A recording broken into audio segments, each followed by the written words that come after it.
Hi, everybody, it's Lee Caraher, and this is Everything Speaks, where we talk about how everything you do and say speaks for you, if you want it to or not. Today is fifth or sixth episode on being a better communicator, being clearer, driving clarity, driving understanding. And today we're going to talk about my favorite topic, which is say what you mean and mean what you say.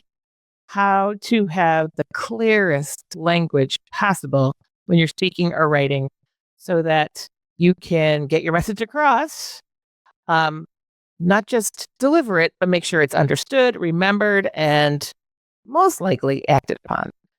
Too often, our messages we're trying to say gets lost in a morass of jargon or passive voice or weak sentence structures that dilute the impact of the message.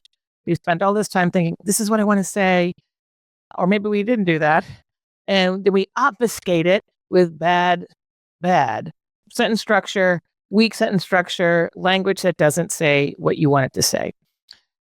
Leaders, communicators, marketers, anybody who wants to get a message across has to prioritize clarity in order to make your point, in order to build trust, enhance engagement, and drive action.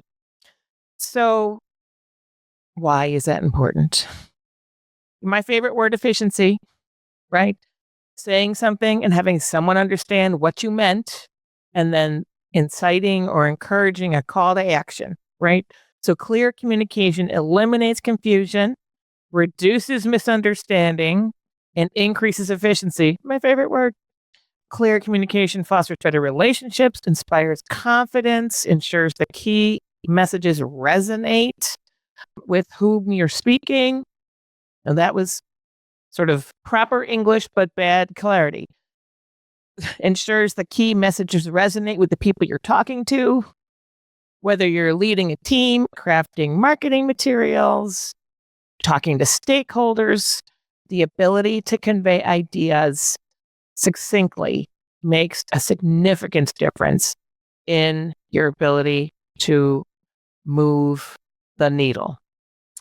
So let's just talk about a few of the barriers to clear communication. My friend Dave Human, he's really good at this. He has this video compilation, which I will not share with you here because it takes forever, but of CEOs, particularly during .com boomland, who used all this convoluted language, and to have the reporters go, "What did you just say? I don't know what you're talking about. What do you want me to know?" So many of these things over and over and over again. And frankly, he made a great career out of just cutting through the BS and getting to the point. So complicated sentence structures, let's start there. They really force the reader or the listener to work harder to grasp the main point. And if you're working hard to grasp the main point, you're missing things along the way. So I'm going to give you an example. Here's a weak one. Due to the fact that our team has been experiencing an increased workload, it has become necessary for additional support to be considered. Or our team's workload has increased, so we need more support. Boom. Done. Number 2, in the event that you are unable to attend the meeting, please inform your manager. Or if you can't attend the meeting, tell your manager. Just cut to the chase. Another one, the results of the survey were analyzed by the marketing team in order to better understand customer preferences. The marketing team analyzed the survey results to understand customer preferences. Boom. What did they do? Who was the subject? What did they do? And what was the outcome? So anytime you have to trip over your words to get to the end of the sentence, either you're saying it or you're writing it, that's when you can simplify your language and get to the point. Subject to action, the end, right? In every industry, everyone. So I've worked in so many, video games, object-oriented programming, food, CPG, beverage, hospitals. Every industry has its own jargon and buzzwords. But corporate speak and industry speak jargon obscure the meaning. And they basically will make sure that not everybody you're talking to will understand what you're trying to say. So you want to avoid the words that sound impressive, but say very little. So my favorite one of these words is synergy. Oh my God. So imagine we need to leverage synergies to optimize cross-functional collaboration. We need teams to work together more effectively. Synergy is like one of those just bad words, right? It means when I hear the word synergy, I'm like, that person does not know what they want to say, or that person is trying to impress me with their language, their command of the language. Well, your command of the language and your command of being able to say something are two different things. Have command of being able to say something meaningful. Long rambling sentences, using lots of comments, parenthetical phrases in one sentence. A long-winded explanation loses your audience before they reach the point. You want to break up your thoughts into shorter, clearer statements if you read them, if you're writing them, or if you're saying them. So here's an example. The department is currently in the process of reviewing the proposal with the intention of determining whether or not it aligns with our strategic objectives. Or the department is reviewing the proposal to see if it aligns with our strategy. Now, sometimes people give very long, convoluted sentences because they do not want people to understand. And if you're getting that inkling, that's when you raise your hand and go, "What did you say? What do you mean? Is this what that means?" Like, get clarity on that. But the overly long, rambling sentence, you've lost people in your third or fourth word because they know you're like, when's this going to end? Right? How many of you have been there? When's this going to end? You might be saying that right now. When is this podcast going to end? Another thing that really gets in the way of making an impact is passive voice. And my staff right now is, if they're listening, they're like, oh my God, there she goes again on the passive voice. Passive voice makes sentences longer and less engaging. It buries the subject and hides who is responsible for the action. So an example of a passive voice sentence is the project was completed by the team last week. So the subject was the project and who's responsible. Stronger. The team completed the project last week. Another example, the report was written by the communications team. The communications team wrote the report. A decision was made to increase the marketing budget. The leadership team decided to increase the marketing budget. Anytime your was made, was written, this past tense, passive verbs, you are obfuscating the import of what you're talking about. The feedback was received and will be reviewed. We received the feedback and we'll review it. The campaign was launched by the marketing department last week. Well, who else would have done it? The marketing department launched the campaign last week. The proposal was approved by the board after much discussion. The board approved a proposal after much discussion. Or the board after this is how you know it was debated in a board meeting during the minutes. The board, after a vibrant discussion, approves the proposal. Make sure the subject performs the action. Active language always makes communication clearer, more direct, more engaging, and it's ideal for anyone who's trying to get their point across. You always say, oh, it's ideal for leaders or marketers or, it's ideal for everybody. Get your point across by making sure your subject performs the action so people know what the heck you're saying. Weak sentence structures also add unnecessary complexity. And my poster child weak sentence structure is it is, or anything that starts with it is or there are. You might as well throw these sentences away 99% of the time.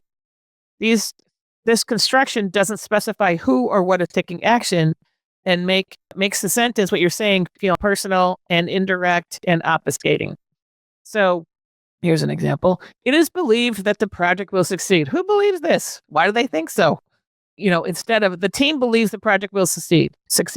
So you know who believes it, and then you can ask why. Why do you believe that? It is believed that the project, you have to find out who the heck's talking first, and then you can ask them why. It's important to communicate clearly in meetings, or clear communication in meetings ensures better understanding. There's the why.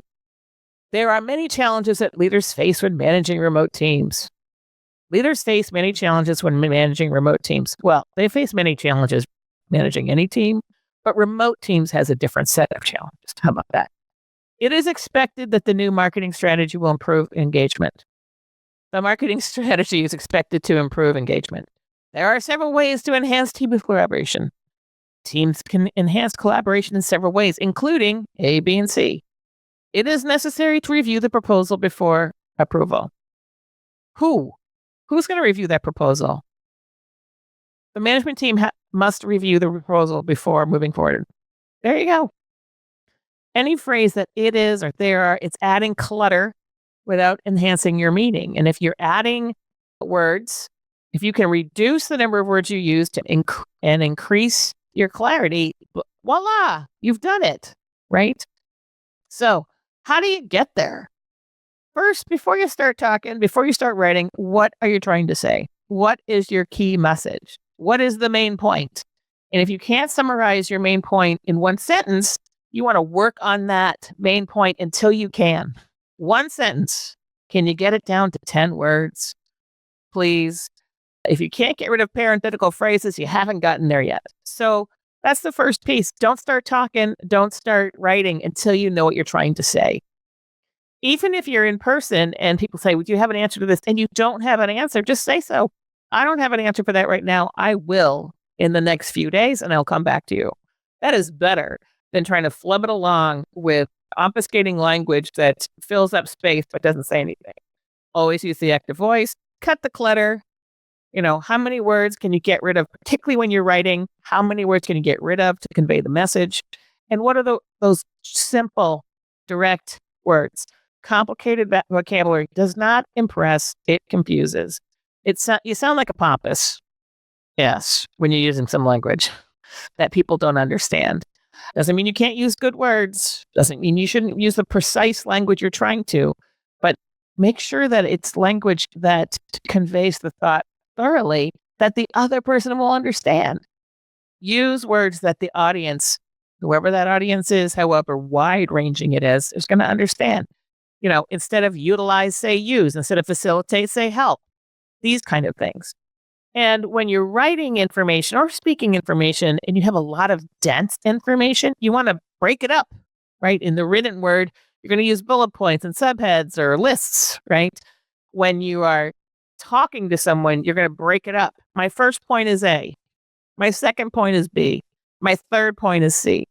So that people can follow along with what you're trying to say if it's a lot of information. Clarity, clarity, clarity. And of course, context is King Kong, so that you're providing explanations or analogies to clarify the meaning. So, the meaning of what you're trying to say. So, there are so many examples. I could go on for days on this. Can you tell? Keep it simple. Keep it simple, stupid. Say exactly what you mean exactly what you say. If you don't know what you want to say, wait until you do know what you want to say. And then do everything you can to be active language, strong sentences, breaking up information with visual or audio clues so that people can follow along and understand what it is you're trying to say and deliver so they can understand and then go act on the message. All right, everybody. Until next time, I'm Lee Caraher, and this is Everything Speaks.